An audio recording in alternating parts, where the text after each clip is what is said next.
I seek refuge in God from the outcast Shaitan, Satan. In the name of God, the gracious, the merciful. Alif Laam Meem. This is the book in which there is no doubt, a guide for the righteous. Those who believe in the unseen, and perform the prayers, and give from what we have provided for them.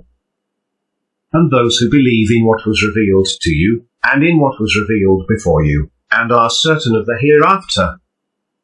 These are upon guidance from their Lord. These are the successful.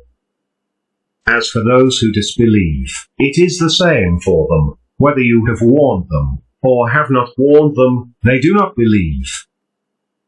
God has set a seal on their hearts and on their hearing, and over their vision is a veil. They will have a severe torment.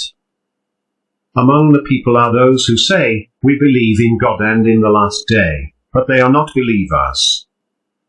They seek to deceive God and those who believe, but they deceive none but themselves, though they are not aware. In their hearts is sickness, and God has increased their sickness.